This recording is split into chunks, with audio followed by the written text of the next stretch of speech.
Well, I think there is, of course, lots we need to remember and think about. But one of the most important aspects, I think, is to realize from early on that you have to deal with people and individuals. And you really need to communicate with them in different ways because they might have very different needs depending on what has happened to them and what kind of situation they will be in. But communication is, of course, always important when you're dealing with a disaster. And I have found that a disaster usually follows a timeline. There are a few things that need to happen right away within the first few hours or within the first days or so. And then there's something that needs to happen within the first year. And then there's always some events that need to be taken care of in the following years. And that also means that quite a lot of this can be planned for, so that it is possible to plan for crisis communication after a disaster. And just a few examples. One has to do with what's called victim accounting. That means where is everyone who has been affected? And that is, of course, very, very important for next of kin and family members who are worried that their family members has been affected by what has happened. And they will have questions, where is my loved one? And it's very important to try to answer that, but at the same time, that is also usually very difficult. But it can be planned, and you need to plan for how to deal with that and who will gonna answer those kinds of questions.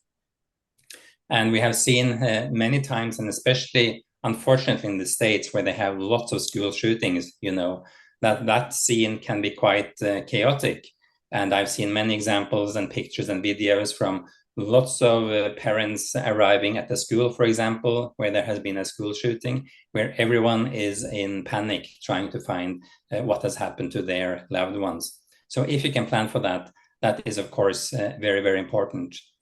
And then in a few days, what usually happens, or maybe even the same day, is what's called impromptu memorials or spontaneous shrines. And that means that people are bringing stuff to the site of where something happened. They want to put down flowers, they usually put down light candles and bring teddy bears, for example.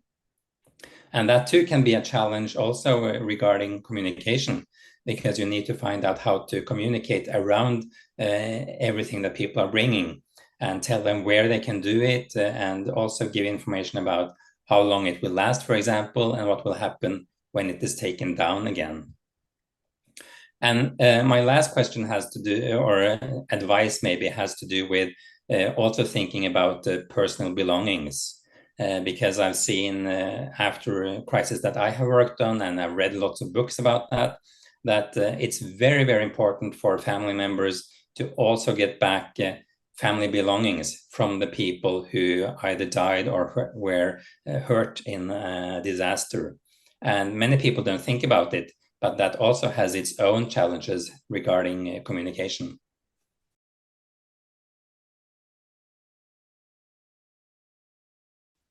Those are really sensitive aspects, aren't they, of dealing with the situation. So what does that mean in terms of, I suppose, the practical elements of communication, both in the disaster moment and that kind of moments afterwards? Again, I think it's very important to think about individuals and to repeat messages because people might be in different stages, so that it might be hard for them to accept what's being said to them, or to hear what's being said to them, or to digest what is being said to them.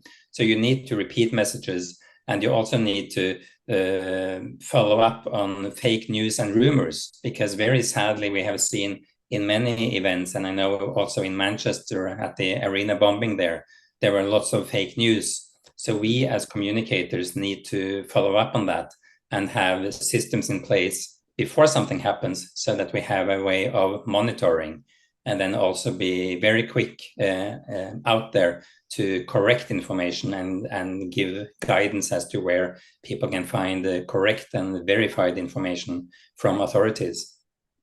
Yeah. And do you think it's got more complicated and more complex to manage the communication and kind of the those elements of a disaster? Yeah, I think it's become more complicated, but at the same time, we as communicators too have now lots of new tools that we can use. For example, Facebook, for example, X, what was used to call Twitter, and other video tools, for example. It's very easy now for us to get our messages across if we use the right channels and if we are prepared for that. But we have seen lately, and I'm sure in the States and in the UK and also in Norway, that we really need to be aware of the fake news incidents and deal with that. Yeah, I just think it's like you need an extra part of your crisis communication plan now, which is all around fake news and so-called kind of self-appointed experts, Mm-hmm. people who kind of pop up and sometimes with good intent or bad intent start to put themselves as an expert in that space as well. Yeah, we have seen examples of that too, and that is quite hard to deal with because sometimes they are they seem very trustworthy, and they might be saying something that's completely wrong, and then we have to have a way to deal with that too.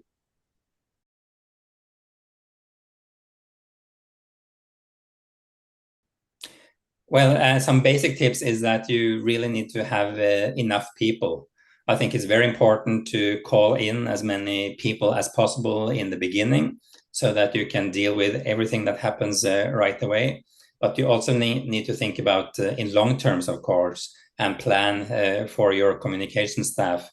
Some need to take a break, some need to go home and rest so that they can come home, can come back to work the next day and keep working. So you really need to have a long-term focus, I think.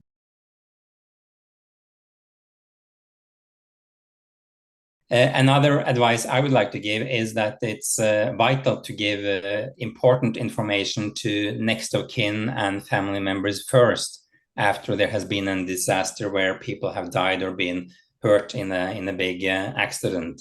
Mm. And there are many ways of doing that, and we have seen some excellent examples in Norway with the oil company Equinor that experienced a terror attack in Africa way back in 2013.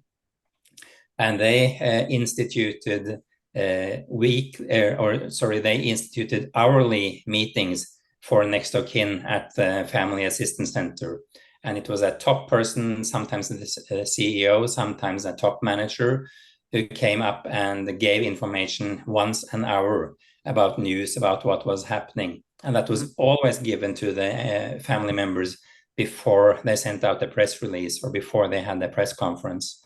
And that keeps those who are directly affected really tight with information, and they get the information they need before, and that's very, very important to them.